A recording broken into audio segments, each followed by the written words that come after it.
Welcome to Localize This, the podcast that brings you insider knowledge about the translation and localization industry. I'm Debbie. And I'm John.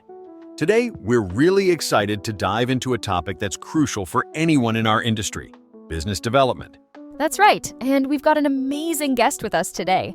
Paul is a business development expert who has helped numerous translation and localization companies scale their operations and reach new markets. Paul, thanks so much for joining us today. We're looking forward to tapping into your expertise and learning about what makes business development in the localization industry unique. Thanks for having me, Debbie and John. I'm excited to share some insights that can help your listeners grow their translation businesses. Paul, let's start with something that's really interesting. The translation industry has shown remarkable resilience, even during economic downturns. What's your take on this? That's absolutely right, Debbie. What we've seen is that even during global financial challenges, the translation industry continues to grow. This is largely because as businesses look to expand internationally, they need reliable translation services more than ever. Is that what makes business development and translation unique compared to other industries? Well, John, it's part of it, but what really sets translation business development apart is the need to establish a clear value proposition that goes beyond just converting words from one language to another. It's about demonstrating how you can help clients succeed in their target markets. Could you elaborate on that value proposition piece? What should translation companies focus on? The key is understanding that clients aren't just buying translations. They're buying market access, cultural expertise, and risk mitigation. When you position your services this way, you move from being a vendor to becoming a strategic partner. That brings up an interesting point about finding your niche. How important is specialization in today's market? It's crucial. Rather than trying to be everything to everyone, successful translation companies often focus on specific industries or types of content. For example, you might specialize in legal translations, medical documentation, or e-commerce localization. This specialization allows you to develop deep expertise and command higher rates. And I imagine that expertise becomes part of your unique selling proposition. Exactly. When you have specialized knowledge in a particular field, you can speak your client's language, both literally and figuratively. You understand their challenges, their terminology, and their regulatory requirements. This makes you much more valuable than a general translation provider. Let's shift gears and talk about marketing strategy. Paul, what do you see as the most effective marketing approaches for translation companies today? Well, in today's digital age, having a strong online presence is absolutely crucial, but it's not just about having a website. It's about having a comprehensive digital strategy that includes SEO, content marketing, and social media presence. SEO seems to be particularly important for translation companies. Why is that? You're right, John. SEO is vital because when companies need translation services, they typically start with a Google search. But here's what makes it interesting. You need to think about SEO in multiple languages if you're targeting international markets. That's fascinating. What about branding? How can translation companies stand out in what seems like a crowded market? The key to distinctive branding in translation isn't just about being different. It's about being memorable. Instead of focusing solely on what differentiates you from competitors, focus on creating strong brand assets that stick in clients' minds. This could be your visual identity, your tone of voice, or even your approach to customer service. Could you give us some specific examples of effective branding for translation companies? Sure. Let's say you're specializing in medical translations. Rather than just using generic translation imagery like globes or flags, you might develop a distinct visual style that combines medical and linguistic elements. But remember, branding goes beyond visuals. It's about every touch point with your clients. Oh, what about email marketing? Is that still relevant for translation services? Absolutely.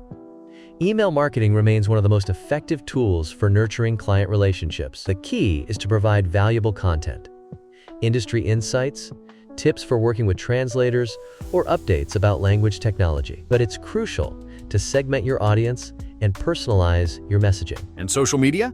How should translation companies approach that?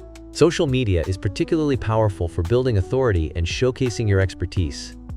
LinkedIn is especially valuable for B2B translation services. Share case studies, industry news, and behind-the-scenes looks at your translation process. But don't just broadcast, engage with your audience and build genuine connections. Now, let's talk about something that's really at the heart of any successful translation business: building and maintaining strong client relationships. Paul, what's your perspective on this? Absolutely. Client relationships are the foundation of a sustainable translation business. The key is understanding that every client has unique needs and challenges. It's not just about translating words. It's about becoming a trusted partner in their global communication efforts. How do you recommend translation companies go about understanding these unique client needs? I always advise starting with thorough discovery conversations. Ask questions about their business goals, target markets, and previous experiences with translation services. Listen more than you talk. Often, clients will reveal pain points they've experienced with other providers, which gives you an opportunity to demonstrate how you can do better. What about maintaining those relationships once you've established them? Consistency is crucial. Regular check-ins, even when there's no active project, show that you value the relationship beyond just the transaction. I recommend creating a communication calendar for each client, ensuring you're touching base at appropriate intervals. Could you elaborate on building trust through professional expertise? Of course. Trust is earned through a combination of delivering quality work and demonstrating deep industry knowledge. Share relevant articles. Provide insights about their target markets. Alert them to potential cultural considerations they might not have thought about. This positions you as more than just a service provider. You become a valuable resource. What about when things go wrong? Because they sometimes do, even with the best intentions. That's actually one of the best opportunities to strengthen a relationship. Be transparent, take responsibility, and most importantly, come with solutions, not just apologies. I've seen challenging situations turn into stronger partnerships when handled properly. Any final tips for nurturing client relationships? Yes, personalization is key. Remember personal details about your clients, acknowledge their company milestones, and always treat each client as if they're your only client. In this industry, word of mouth is incredibly powerful, and satisfied clients become your best advocates. Let's shift gears and talk about practical strategies for growth and expansion. Paul, what do you see as the key opportunities for translation businesses looking to scale up? The biggest opportunity I see right now is in service diversification. Don't just stick to traditional translation. Think about adding services like transcreation, cultural consulting, or multimedia localization. These complementary services can significantly increase your value proposition. Oh, that's interesting. Could you give us some specific examples of how companies can effectively diversify? Sure. Let's say you're primarily doing document translation. You might start offering website localization services, which often leads to opportunities in SEO localization. Or if you're working with e-commerce clients, you could expand into product description translation and marketplace optimization. What about targeting specific markets? How should companies approach that? It's crucial to be strategic here. Rather than trying to serve everyone, identify markets where you have a competitive advantage. Maybe you have specialized knowledge in medical translation, or perhaps you have strong connections in certain geographic regions. Build on those strengths. And technology seems to be playing an increasingly important role. How should companies approach tech integration? Technology is absolutely critical now. I recommend starting with a solid translation management system, TMS, as your foundation. This helps streamline workflows and improve consistency. Then look at incorporating machine translation post-editing services where appropriate. But always be transparent with clients about how you're using technology. Speaking of technology, what about AI? It's the elephant in the room these days. AI is transforming our industry, but I see it as an opportunity rather than a threat. The key is to position yourself as an expert in knowing when and how to use AI effectively. It's about augmenting human expertise, not replacing it. Any final advice for companies looking to expand? Yes, don't try to grow too fast.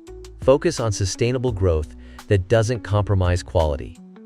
And always keep measuring your results. What gets measured gets managed, so track your key performance indicators and adjust your strategy accordingly. Well, we've covered a lot of ground today in our discussion about growing a successful translation business. Paul, could you give us a quick summary of the key takeaways for our listeners? Absolutely. The main points I'd encourage everyone to focus on are: first, develop a clear value proposition and find your niche.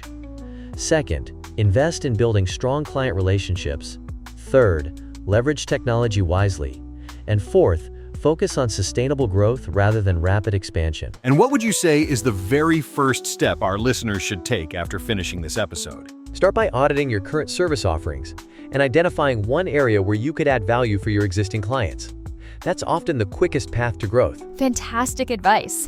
For our listeners who want to learn more or connect with you, Paul, what's the best way to reach you? You can find me on LinkedIn under Paul Smith, or visit our website at translationbizexperts.com. And don't forget to subscribe to Localize This, wherever you get your podcasts. We've got more great episodes coming up about the translation industry. Thanks again to Paul for sharing his expertise, and thank you all for listening.